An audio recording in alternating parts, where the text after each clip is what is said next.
What kind of economic systems are best at allowing us to exercise the fact that we are created in the image and likeness of God? Now keep in mind that if you take tiny steps towards any goal, it's just a matter of when you're going to reach it. Scarcity is the first lesson of economics. Now, the first lesson of politics is to forget the first lesson of economics. If you don't provide real, actual value to people in exchange for the money that you're asking for in return, you will lose over time. We can see the economy as a social web that God has created for people to serve each other with their work. We have the Word of God that provides for us a foundation for knowledge, for truth, for beauty, for goodness, for dignity and value in human beings. We have the Word of God that provides for us things like this. Ready? Thou shalt not steal. Ethics on the legitimacy of wealth and entrepreneurship individually. Secondly, postmillennial eschatology. That is, the kingdom of God expands across the earth before Jesus comes back in final judgment. And the link to get those two together is the idea of the pursuit of self-interest leading to widespread economic growth and social transformation. What's up, everybody? Welcome back to another episode of Christ in Capital, the show that wants to encourage you to love God, love neighbor, and build something. I'm the host, Dustin Johnson, and this is going to be a fantastic episode if I don't say so myself. I know that, like I said, I say that every time, but this one really is going to be fantastic. A couple weeks ago, I mentioned that I was going to start doing episodes where I interview businessmen, craftsmen, entrepreneurs, people who are making stuff, and kind of get their stories and kind of how they started their businesses. And we're going to do just that today. And so with me today, I have Jordan Goodwin of the Axe Anvil brand, the Axe Anvil company. Jordan is a legitimate blacksmith. So welcome to the show, Jordan. Well, thanks for having me. Glad to be here. So Jordan, I have been seeing your stuff on Instagram and Facebook for a while now, and it's like super, super intriguing. And we're going to get into your whole like philosophy of social media and how you approach doing the whole social media thing. But first, I want you to kind of just give us a rundown of what is Axe Anvil, what do you do, and what kind of things do you make with this? So Axe Anvil was a brand I came up with, about 5 or 6 years ago, something like that. I guess about 6 years ago, when I first got on Instagram. And the idea was, because I've had a dream for a long time of, working with handcrafts and teaching them and trying to preserve historical trades. And so I wanted a brand that was generic enough to basically cover all the bases, and so that I could go in any direction I wanted to. Gotcha. And then, but right now, currently, my narrow focus is on traditional hand tool blacksmithing. Traditional is kind of a loaded term, but yeah, I do blacksmithing. I do both custom and non-custom work, all with hand tools. My primary period of interest, I guess, is the 18th century, which was really, I consider it the golden age of hand blacksmithing. And there were some power machines, powered by water and things like that. But overall, it's just of hand wrought ironwork. That's the golden age for me. And although I hope we'll see a golden age in the future. Yeah. So. Especially as people start, my whole thing, or what I think is, as this whole, automation and artificial intelligence stuff gets more in the mainstream, I think people are going to turn more to the arts, like the more artistic kind of stuff. We'll go back to craft and stuff like that. So, but yeah, I was looking on your website, and I mean, you make a lot of different things, and people can go on the website and actually order specific items. You made like a chandelier. Is that something? Did that take a long time? It did take a pretty good while, especially since that was fairly early on in my blacksmithing adventures, and so it took me a lot longer than it should have. Of course, even now, a lot of first time custom jobs take longer than I would like them to, but yeah, it did take a long time. One question I wanted to ask you. So you also do a blog, and it's on your website. And I haven't posted in quite a while, but yes. Yeah, but a lot I of need to get back to it. A lot of the posts that you have on there are really interesting. And I was reading through one. It was like called "Getting Started" or "Getting Going" or something like that. And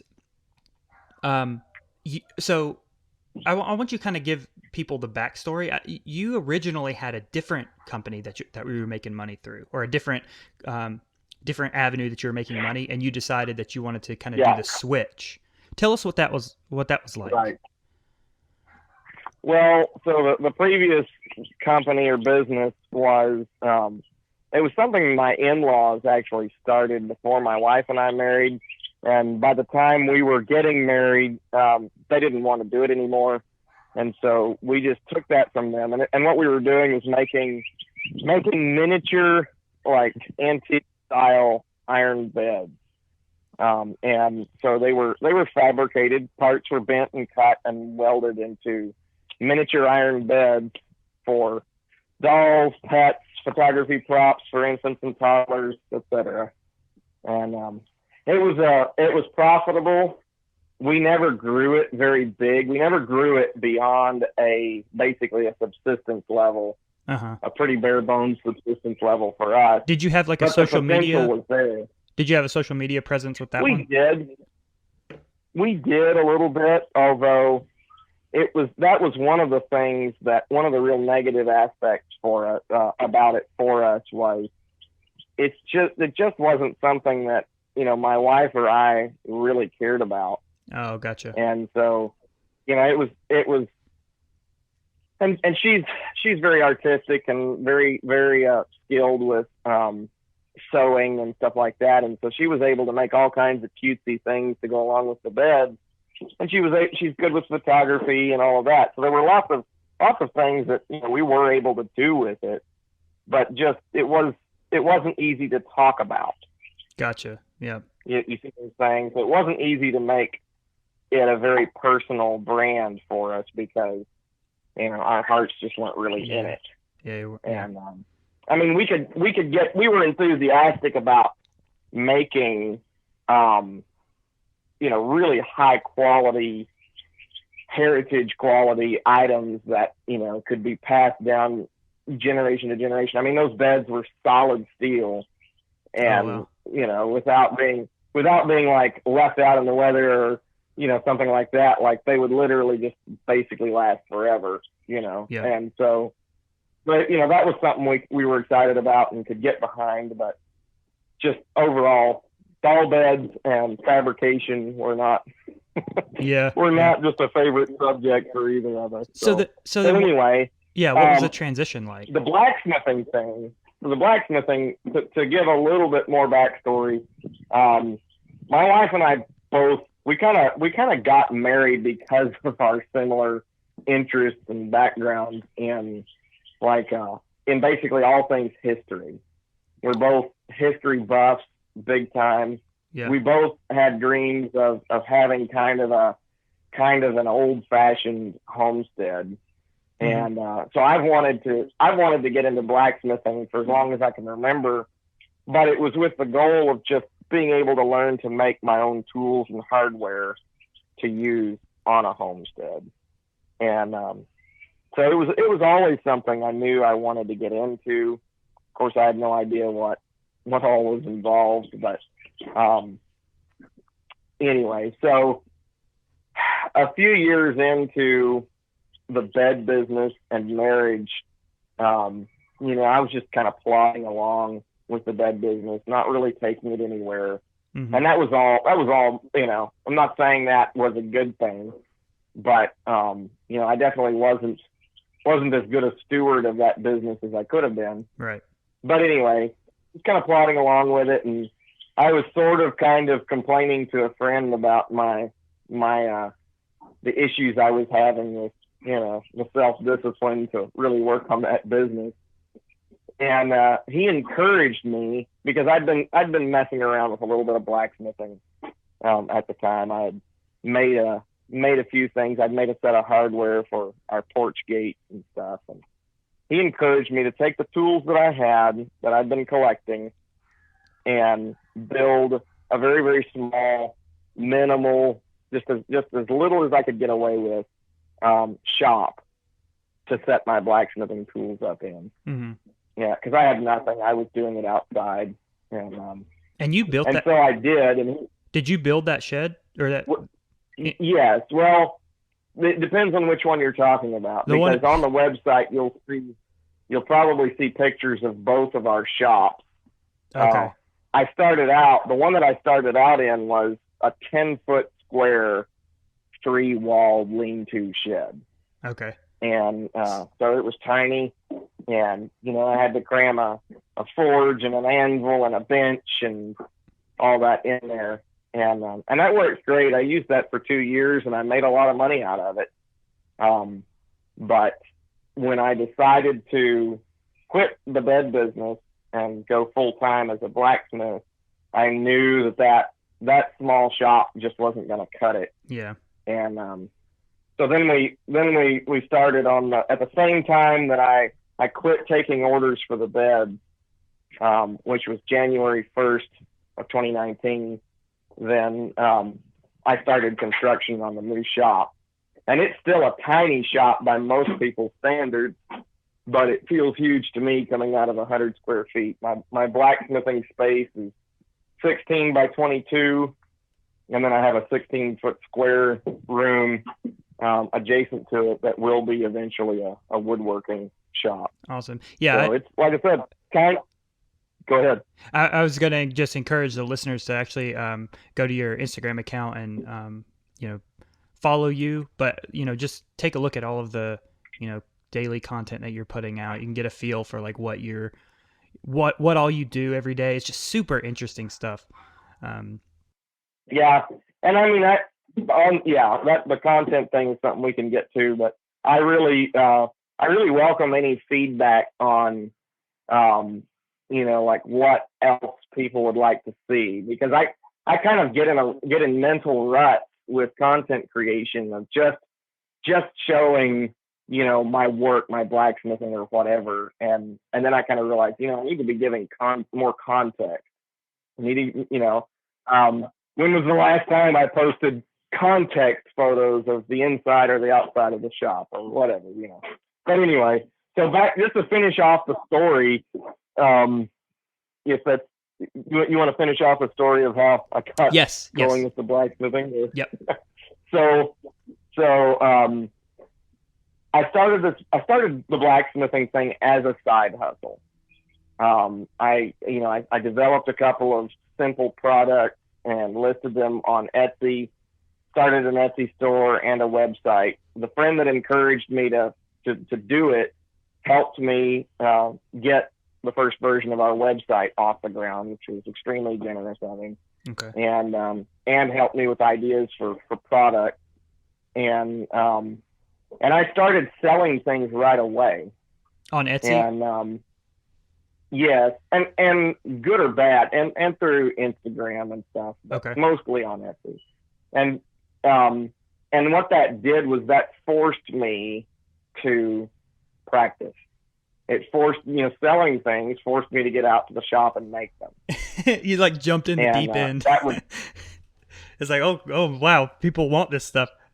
I did spend some time, developing those products, to the point that I was actually comfortable selling them. So I didn't start selling before I knew I could do it.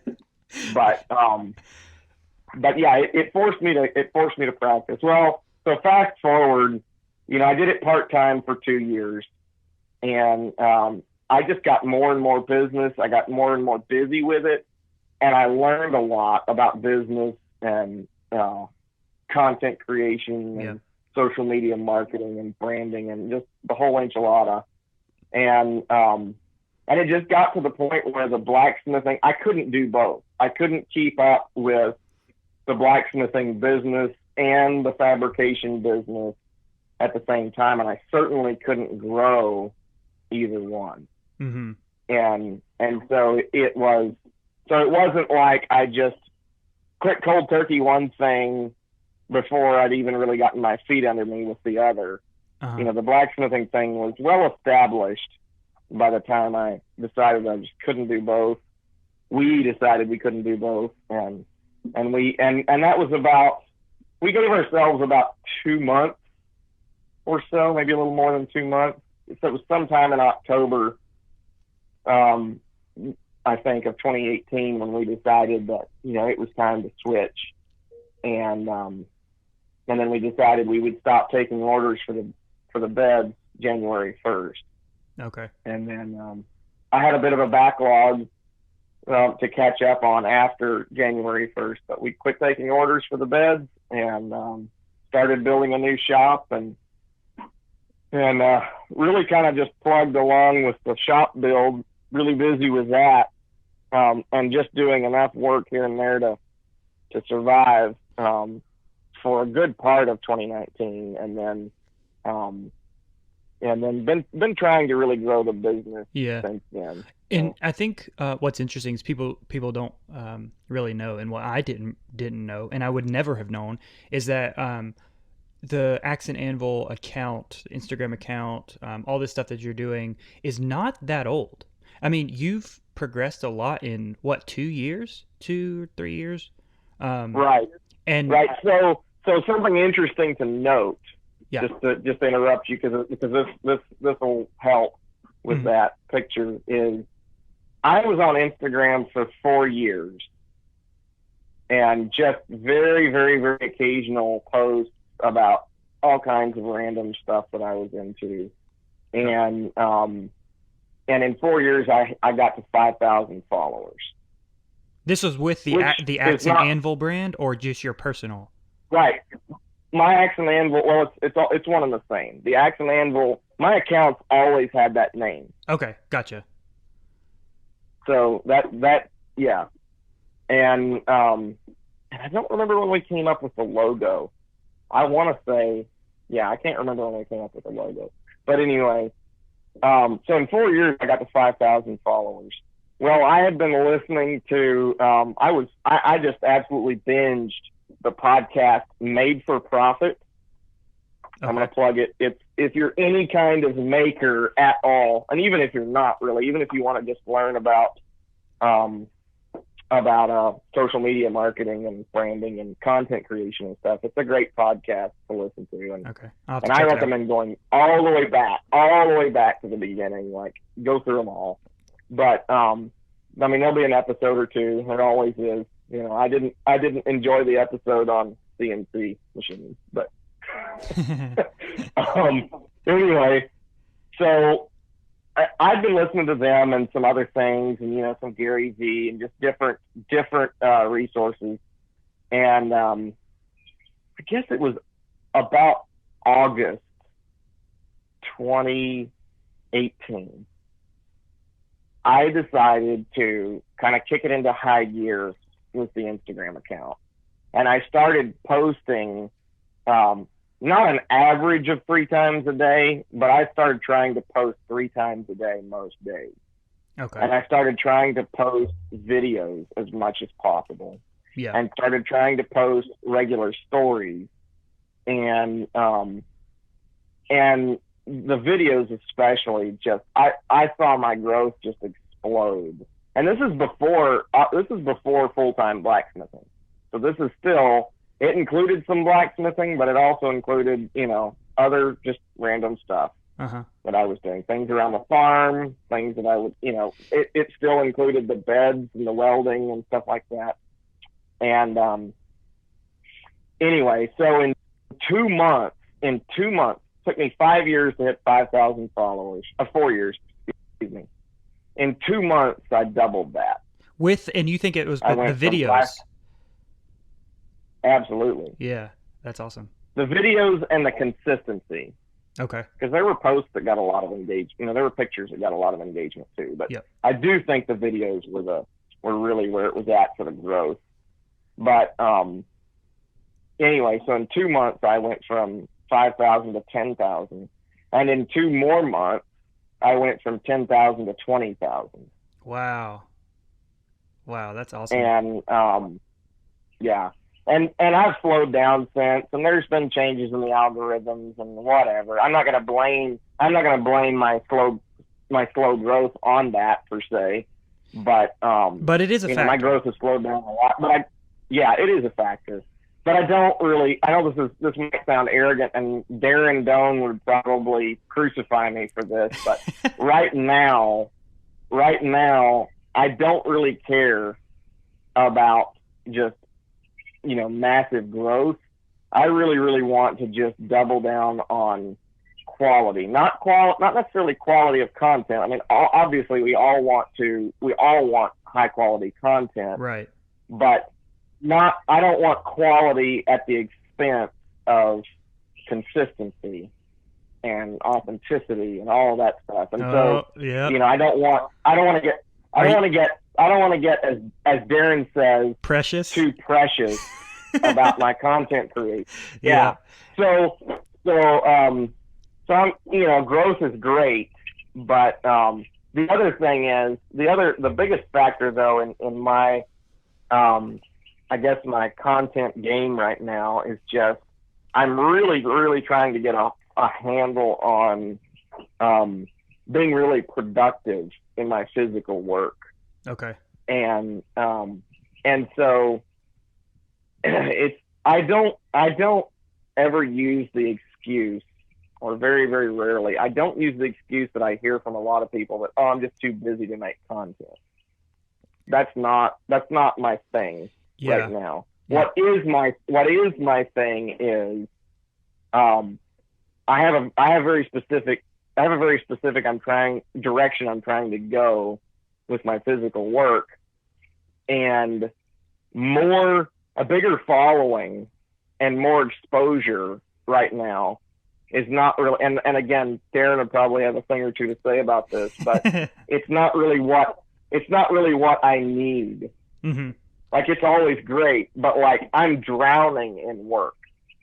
Oh, wow. You know what I'm saying? Like, I'm drowning in custom requests and leads that I haven't even been able to follow up on, and all of that. Darrin would probably keep up with Darrin would probably say that all came from your social media growth. Absolutely. But my point, and it 100% did. Yep. But my point is, now that I'm here and I'm drowning in work, I have to figure out how to capitalize on it. Gotcha. Yep. It's in your ballpark. I have to figure out how to get the work done. Yep. Right. And so I'm trying to not let that get in the way of regular, consistent, quality content creation. But my whole point is, I'm not trying as hard as I was 2 years ago to grow my account. I gotcha. So, I also got really into Gary Vee and Darrin Doan and a lot of these guys who are into the whole content marketing, arena. And one thing that I think Darrin is really good at communicating is the idea that you don't need to think too hard about what you're trying to put out there, and really what people want to see is just you documenting what you do. And for you specifically, you're in this niche or this kind of industry where it's interesting to people because there's not, I mean, this is an ancient craft that, people see in stories all the time and all this stuff, but you don't really see that out in your day to day. And so you've got this kind of unique factor going on. Honestly, yeah. Honestly, like, Joe Public is curious but completely ignorant of what blacksmithing is and was. Yeah. But my point is, you just basically set up a camera and you say, hey, this is what I do. And you just throw things out there like, hey, here's a nail, some nails that I made. Here's what you do with a hammer. And, it's just simple stuff like that you probably are like, oh, this is dumb. This is, this is not interesting. But everyone else is like looking in, getting kind of the inside look, and they're like, oh, this is really interesting. This is why I think, I'm going to make some cultural commentary real quick, but this is why I think people are interested in like reality TV shows, quote unquote, because they want to, they see other image bearers of God doing things, doing what they do best, just kind of pursuing their interests, and they want to kind of put their nose in it and kind of see like what's going on, like what are these people doing? What are they talking about? That's why we eavesdrop. We want to really hear what other people are talking about. I would take it a step further too. I would say it's also because part of everyone being created in the image of God is we're all created to have very purposeful lives. Yes. And with our society in its current state, a lot of people are really lacking and starving for purpose. Yes. They feel something missing, and they don't even, and a lot of them don't know what it is, and some of them do.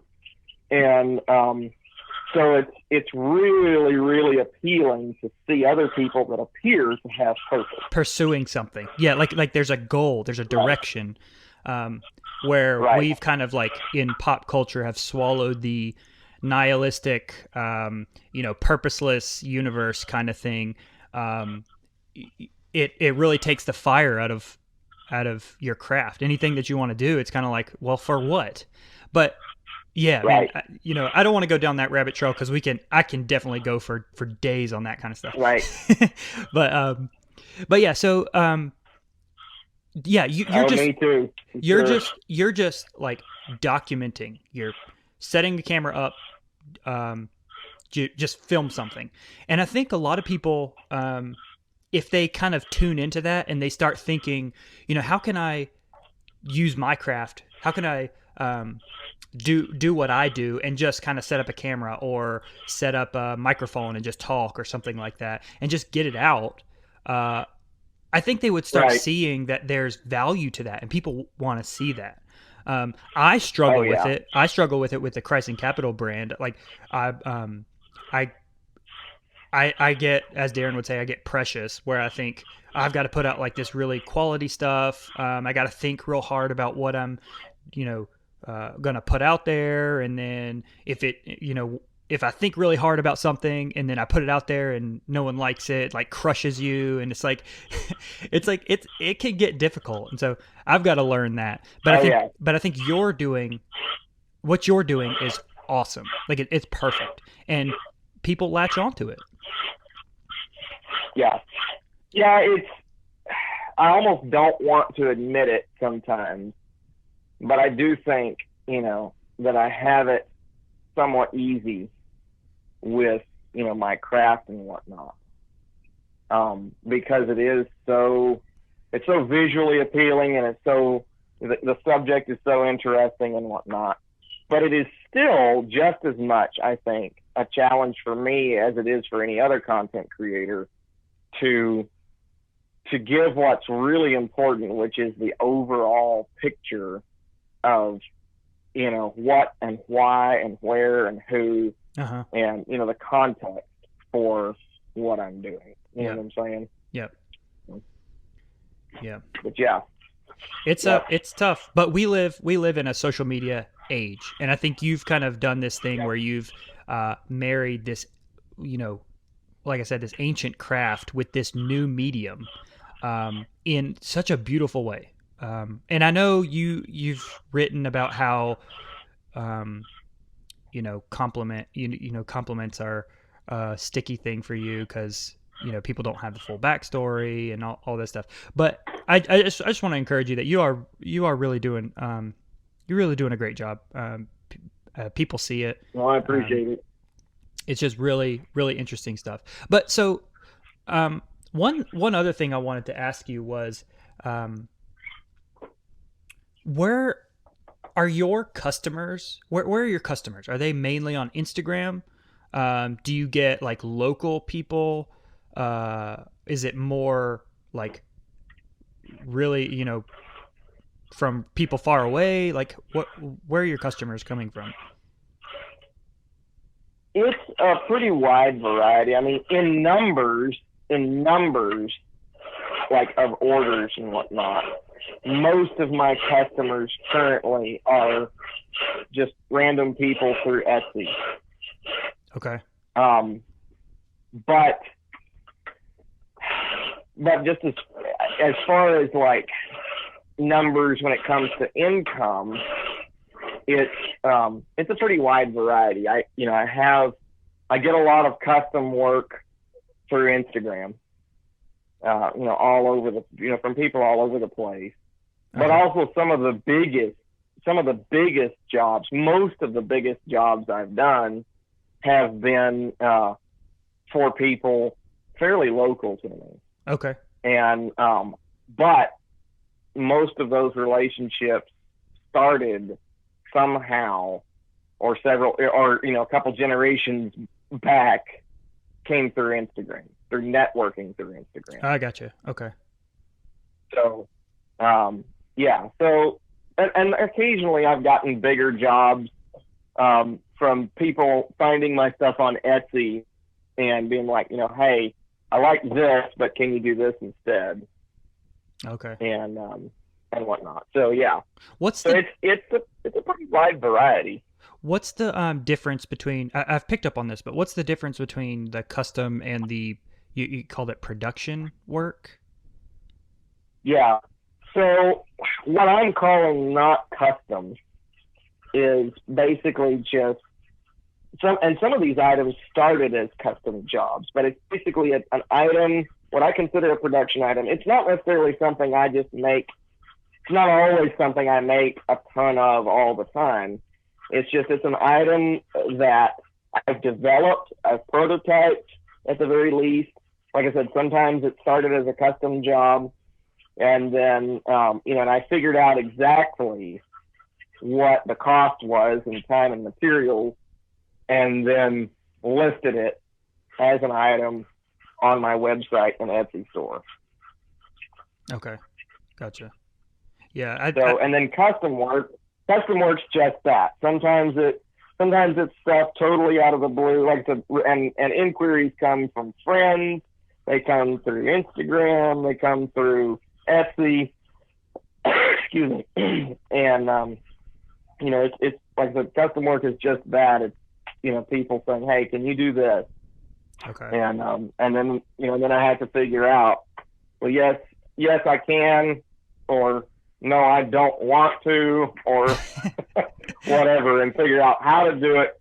Do I want to do it? How to do it? And what it's going to cost. That's awesome that you have the ability to tell people, nah, I don't want to. Yeah, that's not something I take for granted. There have been times when I felt I could not do that. Yeah, okay. Like there was a time last year where, I was kind of coming off of building the new shop, and I was hungry, and I basically went through a period where I just took everything I could get my hooks in. Mm-hmm. And but I quickly wound up with more work than I could handle, and I've had to start saying no, and that's hard. It's hard to say no to green money. It's also hard to say no for me. It's really hard to say no when you're really passionate about what you do, and that sounds so cliche, but you really, really want to give the person that's asking exactly what they want or need. Like you want to help them out. Right. You know what I mean? And it's especially hard when people come to you and they really love, like they're a follower on Instagram, they really love the kind of stuff you do, and they hit you up about something that's just really, they don't realize it, it's really outside of what you're about. Gotcha. Yeah. You know. But anyway, that was a rabbit trail. Yeah, no, it's good. This is kind of a, maybe it can be a little short discussion, but how do you organize all that? Like, do you just, I don't know how, I've never had an Etsy shop. Me and my wife have our own side thing through, Facebook and just the social media accounts. But does Etsy log like your orders and, Oh yeah. And if I may, I know you wanted it short, but I do want to just throw this out there because it's something I'm always talking about, kind of passionate about. Go ahead. But from a business standpoint, from a long-term branding standpoint, Etsy's a terrible place to be. Okay. And the reason is branding. Okay.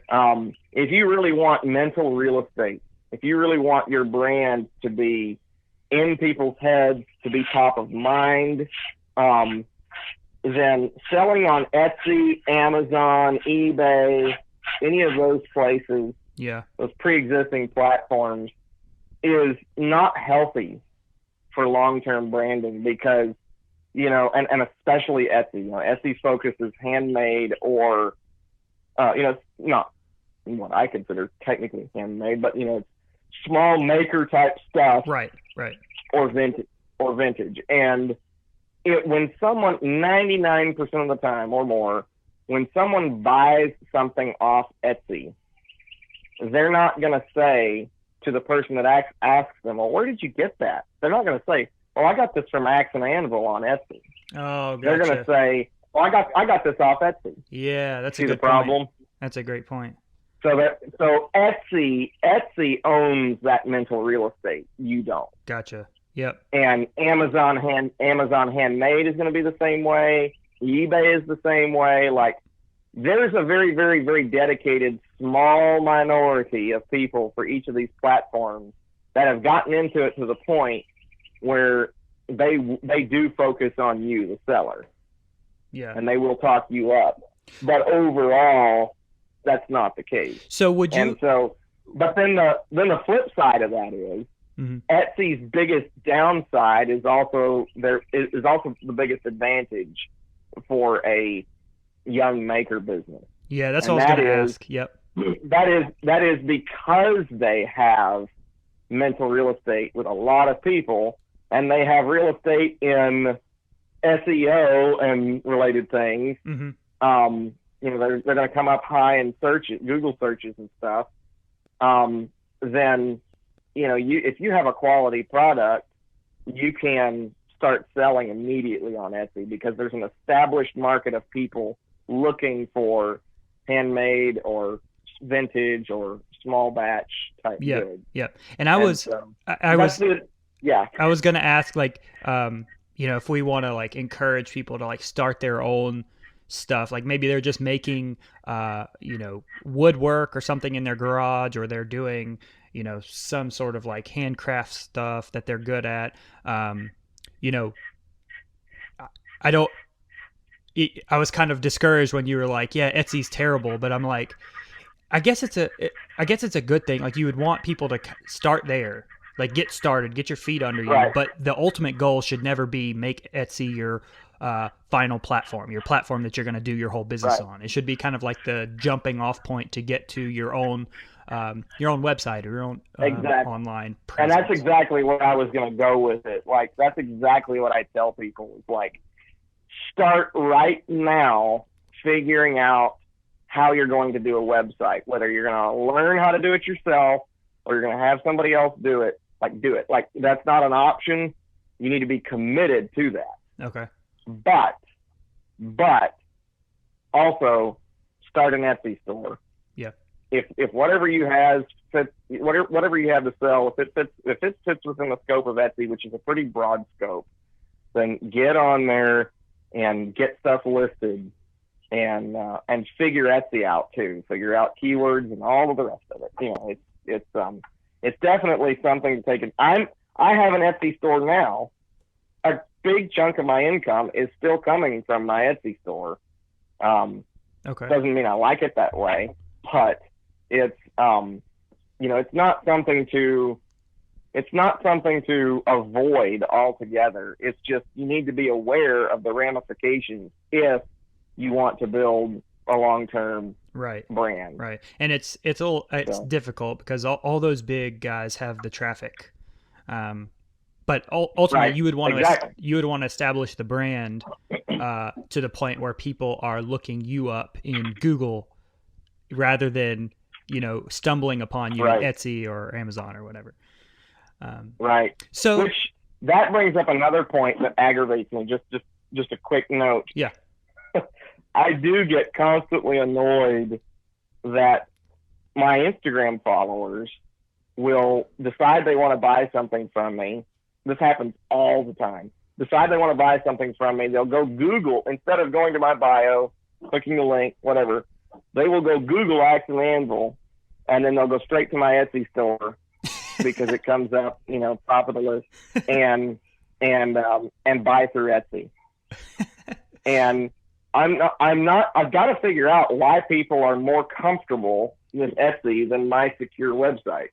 Yeah. But it does get a little old. Yeah. So the shirt that I bought, not being ungrateful there.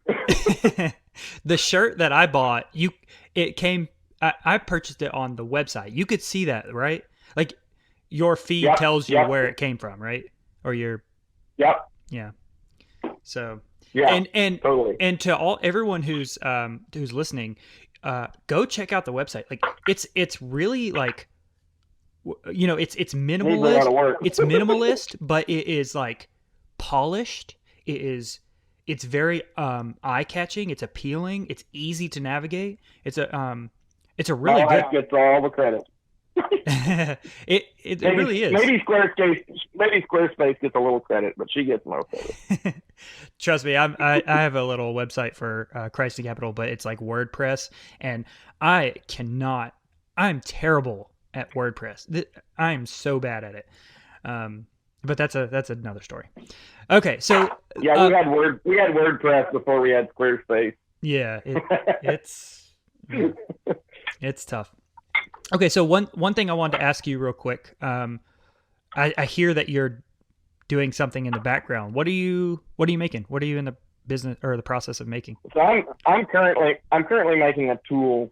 Blacksmiths by necessity must usually make many of their tools, and so I'm actually making it's kind of a chisel that you don't hold. It goes. Most anvils have holes in them. And for anybody that doesn't know what an anvil is, most people do. Yeah. But an anvil's a big chunk of metal that you do all of your work on. And most anvils have holes that accept tooling. Yeah. And you can make any kind of tool you want to go in the hole.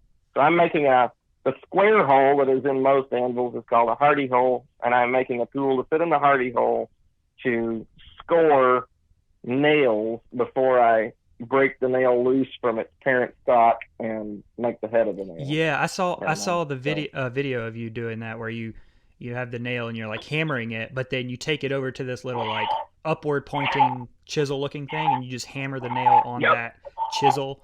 Man, it's so that's interesting. Basically what I'm making, except that's a generic hot cut hardy. It's not made specifically for nail making. And right now I'm making one specifically for nail making that'll work a little better for me. Okay. And I've done all the forging. And now I'm filing. That's the racket you might be hearing. Yeah. I'm filing to do the finished shape. So. Gotcha. So maybe like last question, maybe. Just let me know if it's too loud. No, it's you're good. What's the craziest, most unique thing that you've ever made, or your favorite? Those probably wouldn't go together. And I can't pin it down to one favorite item. It's more like I have favorite kinds of work. Okay. And basically the closest I can get to reproduction 18th century style ironwork, the better I like it. Or contemporary work made with basically elements and components and design that reflect that period. Okay. So that's, I have favorite kinds of work. I really, you'll probably like this. I really like, and this is something that's very common in 18th century period ironwork, because standard bar stock sizes, so starting stock sizes, they weren't as standardized then. Most blacksmiths couldn't just buy any size of metal bar they wanted. They would have to buy a few sizes and then resize those into, actually forge them into whatever size and shape they needed to then make whatever item they're making. So anyway, I really enjoy making items where I start with whatever given size of stock, and then I completely change the form and cross-section of the stock. There's no factory stock left. And a lot of the items on my website don't reflect that, because there's some of the earlier stuff, like the gun hooks, and they're all cool. There is a lot of forging involved, but you can still see, in many cases, you can still see the original bar size that they were made from. And and those are cool, but I really enjoy stuff where you can't, like I can show you a piece of metal the same size as the item that I made, and as the piece I started with, and show you the finished item, and there's just no recognizable connection at all. Gotcha. Okay, so Jordan, last two questions. First, you are a blacksmith, and you are a Christian, correct? Is that correct? Yes.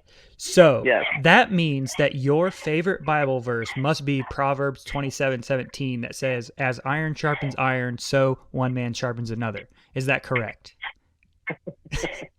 I can't say that it's my favorite, but it's definitely one of them. I had to throw that in there. It's like right up your alley.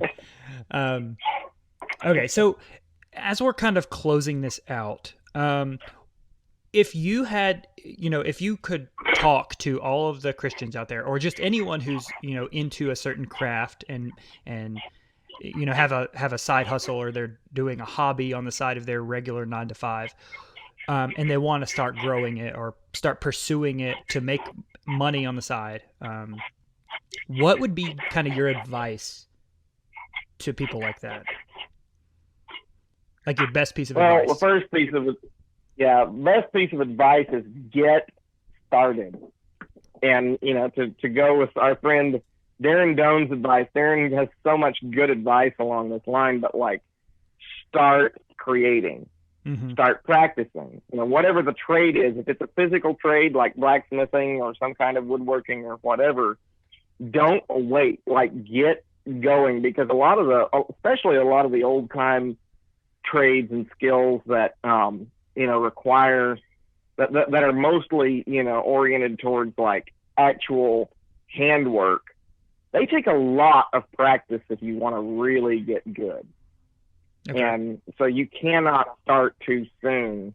As long as you're physically able to work into being able to do the work, you need to start building muscles and building muscle memory and get going. Yeah. And then the second piece is related, and that is, on the content side of things. I really feel like if you don't create content about whatever it is you're doing, and this is regardless of whether or not you're a quote maker, but if you're not creating content and shooting for creating content on a daily basis, just showing what you do, heavy on the videos.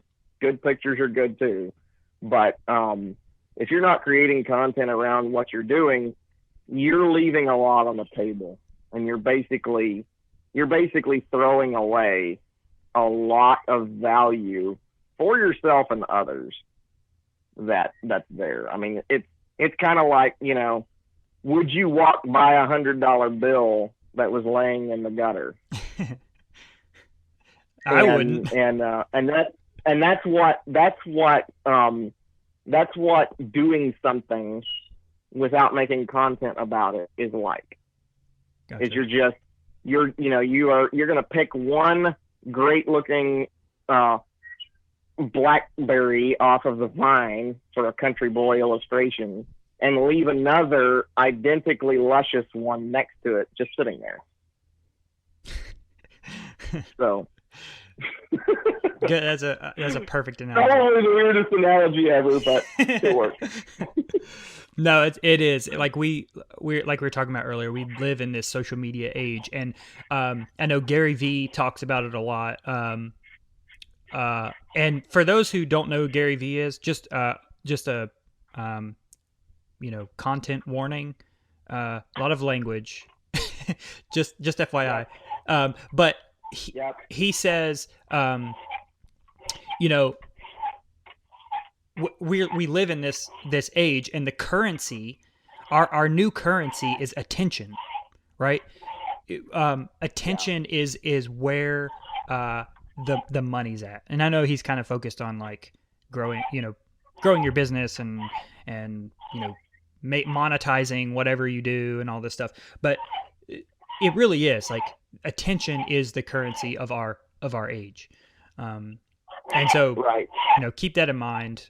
Don't be, I'm going to say it. Don't be an attention whore, but go actually realize that is what, gains traction in this new arena.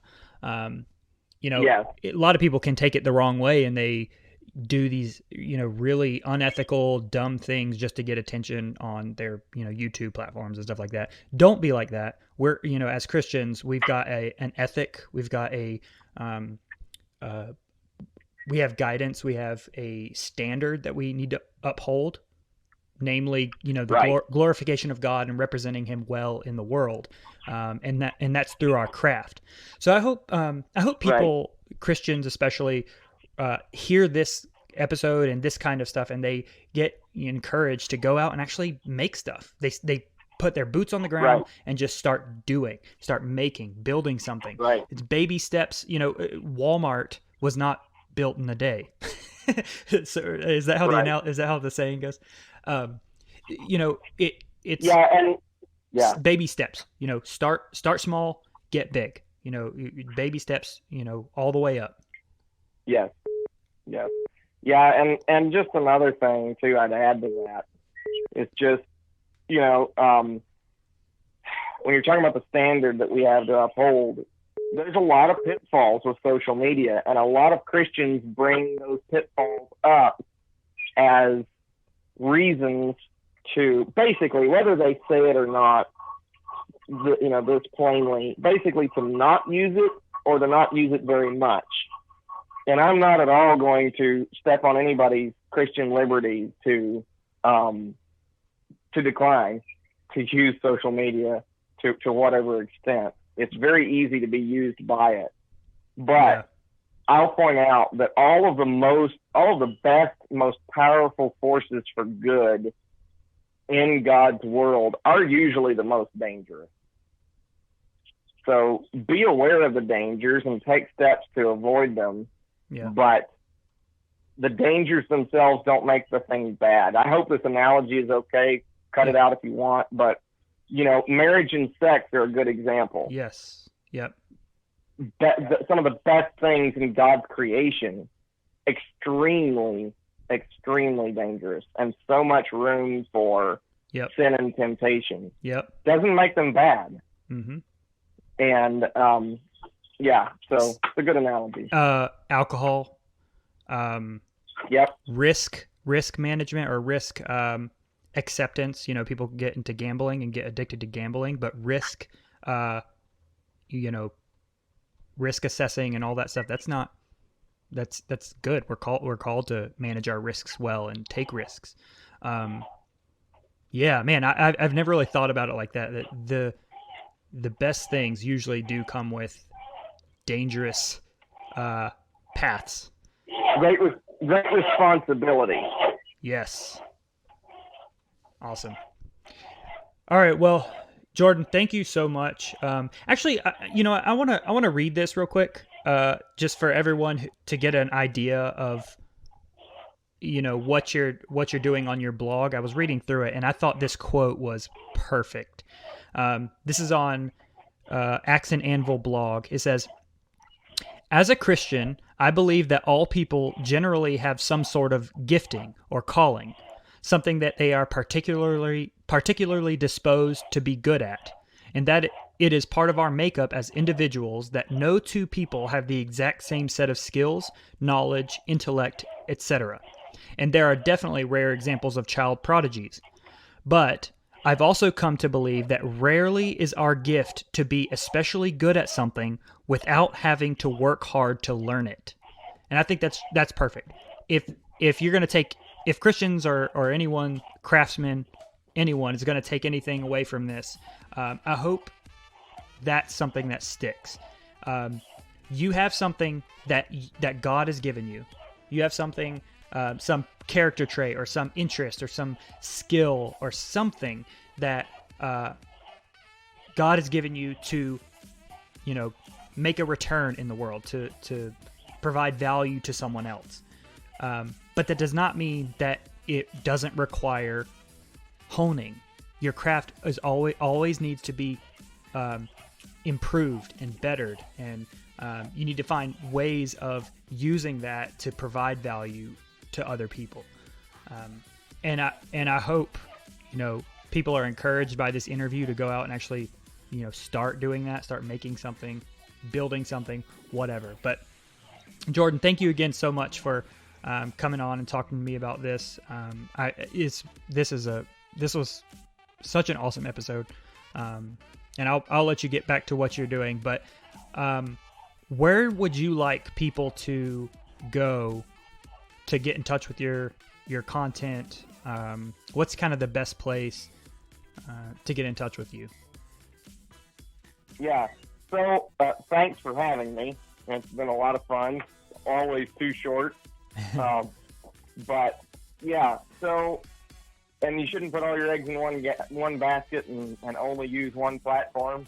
I am on several platforms, but Instagram is definitely my favorite right now. So if you want to talk or hang out or whatever, Instagram's the place to do it. It's just Axe Anvil on Instagram. I do have a YouTube channel that has very occasional uploads. I want to do more with that in the future. There's also a Facebook page, and of course the website. So, and when I put blog posts out, it's been a little while, but I will be doing more. I also always send out a notify people via email newsletter. So if you're the kind of person that actually likes to get emails, the rare kind of person, go to the website and sign up for the newsletter. So. Okay.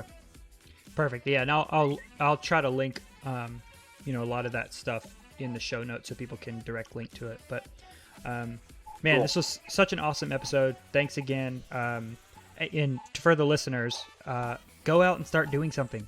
Start making something. Like we always want to create. Yes, be creative. You are made in the image of your creator, and he calls you to reflect him. So everyone go and subscribe to the podcast. What'd you say? Go ahead. Create as you have been created. Exactly. So everyone go and subscribe to the podcast, leave a rate and review. That really helps the podcast kind of get pushed out to a lot more people. So go and do that. And until next time, as we always say, go love God, love neighbor, and build something. Talk to you guys later.